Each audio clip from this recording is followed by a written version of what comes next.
प्रधानमंत्री ने जलवायु परिवर्तन के खिलाफ लड़ाई में लोगों की भागीदारी के साथ साथ सामूहिक प्रयासों का किया आह्वान।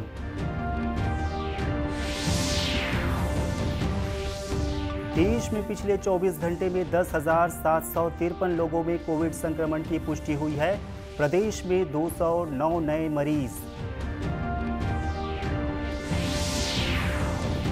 बीरनपुर घटना की जांच में पुलिस प्रशासन को मिली सफलता।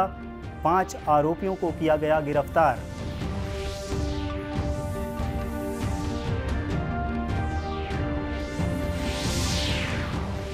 और आर्थिक समृद्धि की ओर बढ़ रही है वैष्णवी स्व सहायता समूह की महिलाएं।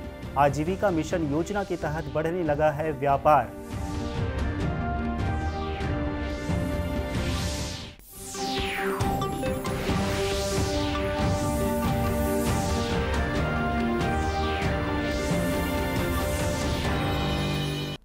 नमस्कार, आप देख रहे हैं दूरदर्शन समाचार। मैं हूं थानेंद्र साहू। अब समाचार विस्तार से। प्रधानमंत्री नरेंद्र मोदी ने जलवायु परिवर्तन के खिलाफ लड़ाई में लोगों की भागीदारी के साथ साथ सामूहिक प्रयासों का आह्वान किया है। विश्व बैंक की ओर से आयोजित make it personal, how behavioural change can tackle climate change विषय पर आयोजित सम्मेलन में कहा कि दुनिया भर के लोग जलवायु परिवर्तन के बारे में बहुत कुछ सुनते हैं। उनमें से कई लोग बहुत बेचैनी महसूस करते हैं क्योंकि वे नहीं जानते कि वे इसका प्रभाव कम करने के लिए क्या कर सकते हैं। I am delighted that the World Bank is organizing this event on impact of behavioral change on climate change. This is an issue close to my heart, and it is great to see it becoming a global movement. Friends, Chanakya, a great Indian philosopher, wrote this over 2000 years ago. Jal bindu nipatena क्रमशः पूर्यते घटः सहेतु सर्व विद्यानां धर्मस्य च धनस्य च।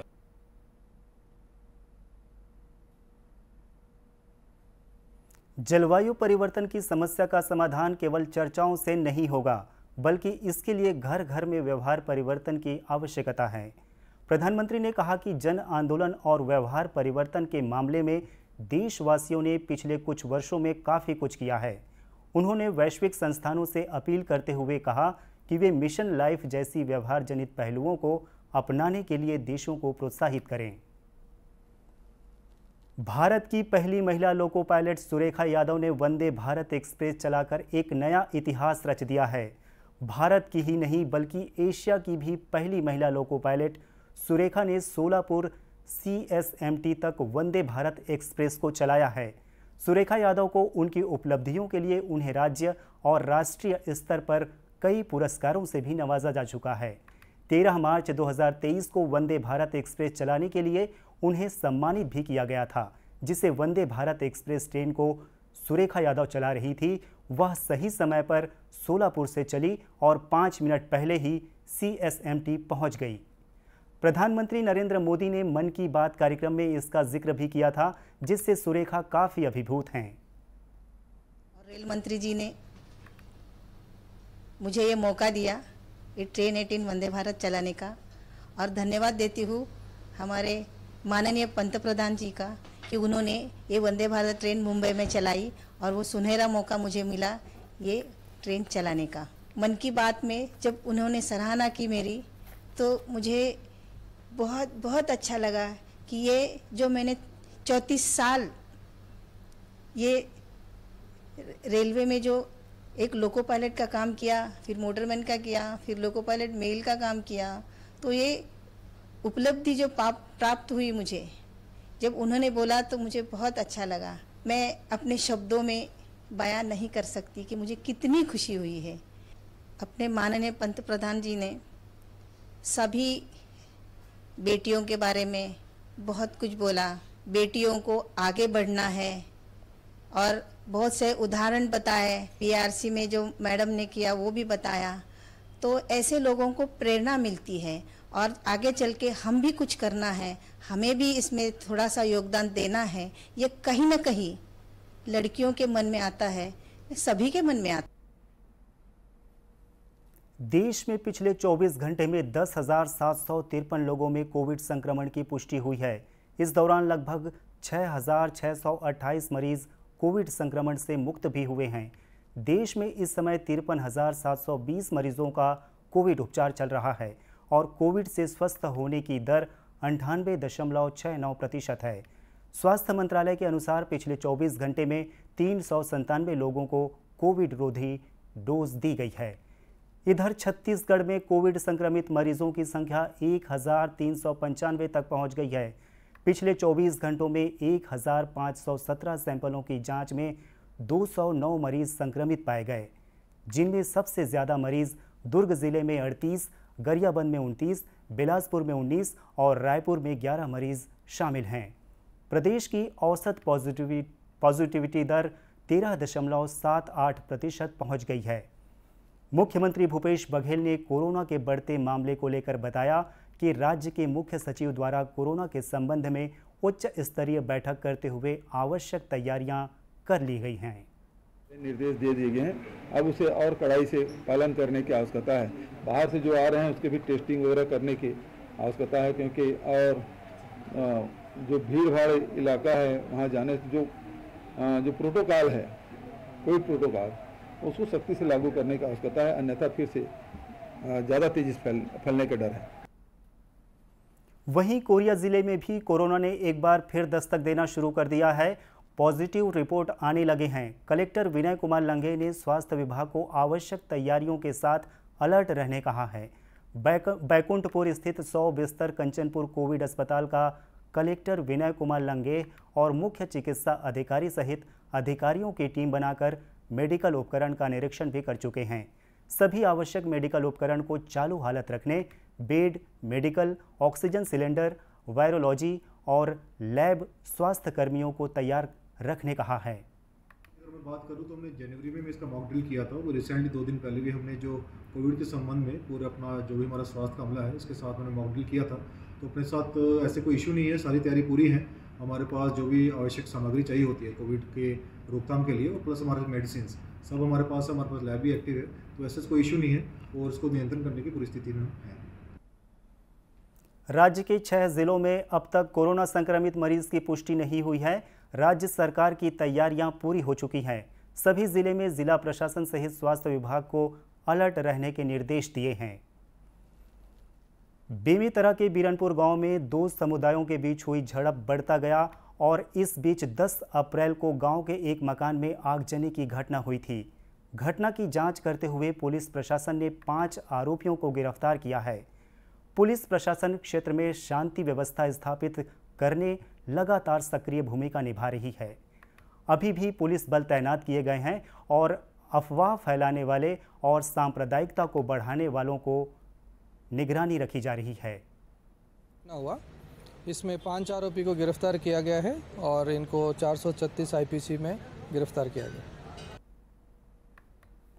जगह जगह barricade लगाकर और अनजान चेहरों से पूछताछ कर शांति स्थापित करने के लिए पुलिस प्रशासन लगातार सक्रिय है। जांजगीर चांपा के ब्लॉक मुख्यालय बमनी-डी में आजीविका मिशन के तहत महिलाएं आर्थिक रूप से समृद्ध हो रही हैं। 2014 में वैष्णवी स्व सहायता समूह की महिलाओं ने आंगनबाड़ी से काम शुरू किया। इसके बाद महिलाओं ने पीछे मुड़कर नहीं देखा। आज समूह की महिलाओं के द्वारा हल्दी, मिर्च, धनिया और मसाला की बड़े स्तर पर बिक्री की जा रही है, जिससे महिलाएं आर्थिक रूप से मजबूत हो रही हैं। महिला समूह ने बैंक से 2 बार लोन लिया है, जिससे 5 मशीन खरीदी गई है। इन मशीनों से हल्दी, मिर्च, धनिया, मसाला पिसाई का कार्य किया जाता है। मशीनों का संचालन समूह की महिलाएं करती हैं, जिससे वे हर तरह से आत्मनिर्भर बनी हुई हैं। महिलाओं के द्वारा हल्दी, मिर्च, धनिया, मसाला की पिसाई के बाद उसे पैकिंग की जाती है और घर से ही विभागों के द्वारा खरीदी कर ली जाती है। खासकर छात्रावासों में अधिकतर सप्लाई होती है। साथ ही स्थानीय स्तर पर भी लोगों के द्वारा महिलाओं से हल्दी, मिर्च, धनिया और मसाला की खरीदी की जाती है। इससे महिलाओं को बेहतर आमदनी हो रही है। आटा चक्की चलते और दाल पिसाई वाला। एक बाद फिर से हमन के काम अच्छा चलत रही से फिर बहुत प्रयास करे के बाद में फिर से लोन मिली मोला 3 लाख के ग्रामीण बैंक से। वहाँ से आज मैं 5 ठो मशीन है मोर पास। सरकार अच्छा योजना निकाले है कि महिला मन घर बैठे काम कर सके। एक लिए हमन मिर्चा धनिया के काम करथन, ओखर लिए हमन मशीन भी मिले है, ओमा पीसथन, पैकिंग करथन, सप्लाई करथन और जो बजट मिलते ओला अच्छा से करथन। तो हमन हल्दी मिर्चा के काम करथन, अब बढ़िया फायदा होथे, कमाई होथे, सरकार हमन ला दे है, अच्छा से हमन ला फायदा मिलत है। आजीविका मिशन के तहत महिलाओं को आजीविका का बेहतर माध्यम मिल गया है।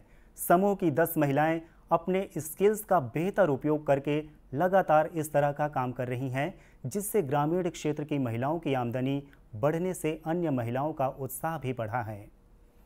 प्रधानमंत्री नरेंद्र मोदी हर महीने के आखिरी रविवार को मन की बात कार्यक्रम के जरिए लोगों से जुड़ते हैं। अप्रैल के आखिरी रविवार को मन की बात कार्यक्रम की 100वीं कड़ी प्रसारित होगी। इससे पहले 29 मार्च 2020 को प्रसारित मन की बात कार्यक्रम में पीएम मोदी ने सोशल डिस्टेंसिंग का किया था जिक्र। आइए देखते हैं उस कार्यक्रम की कुछ झलकियां।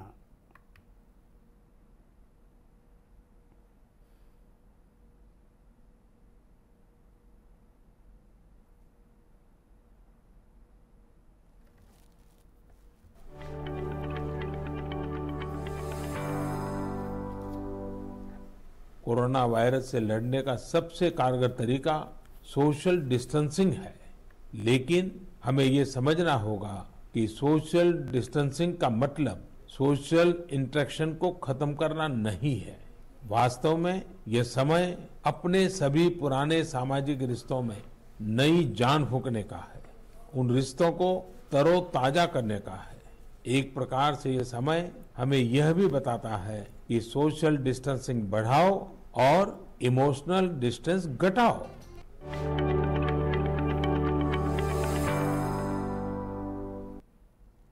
भारतीय सेना में भर्ती के लिए ज्वाइन इंडियन आर्मी की वेबसाइट पर रजिस्ट्रेशन कराने वाले उम्मीदवारों के लिए ऑनलाइन परीक्षा की तारीख घोषित कर दी गई है। विभिन्न श्रेणियों के लिए ऑनलाइन परीक्षा 17 से 26 अप्रैल को होगी। हर दिन ऑनलाइन परीक्षा 3 शिफ्ट में होगी। उम्मीदवार अपने प्रवेश पत्र भारतीय सेना की वेबसाइट से डाउनलोड कर सकते हैं। छत्तीसगढ़ में ऑनलाइन परीक्षा के लिए 3 केंद्र रायपुर, भिलाई और बिलासपुर में बनाए गए हैं। भिलाई के सिरसाकला स्थित Parthivi college of engineering and management, Bilaspur के बोंडरी स्थित लक्ष्मीचंद इंस्टीट्यूट ऑफ टेक्नोलॉजी और रायपुर के सरोना स्थित पार्थिवी प्रोविंस कमर्शियल कॉम्प्लेक्स को परीक्षा केंद्र बनाया गया है। भारतीय सेना ने उम्मीदवारों को सलाह दी है कि वे एडमिट कार्ड में दिए गए सभी निर्देशों का पालन करते हुए निर्धारित समय पर अपने परीक्षा केंद्र पहुंचे। अब कुछ खबरें जिलों से।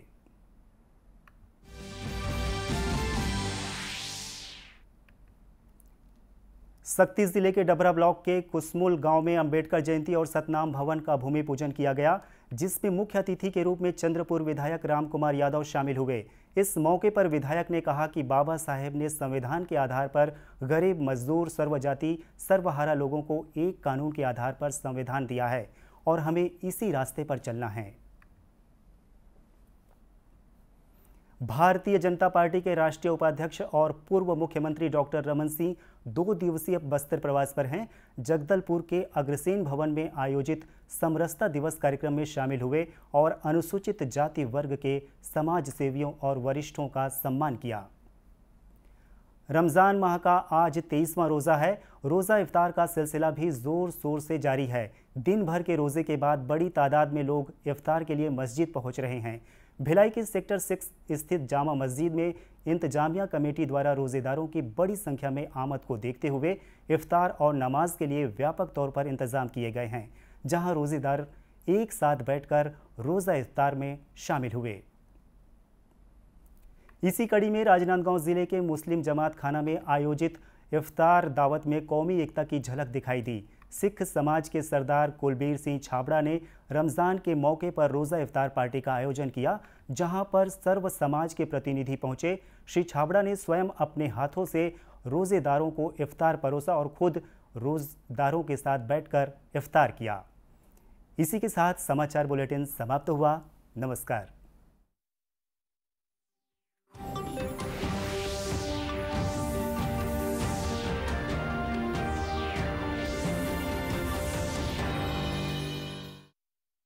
आजादी की जंग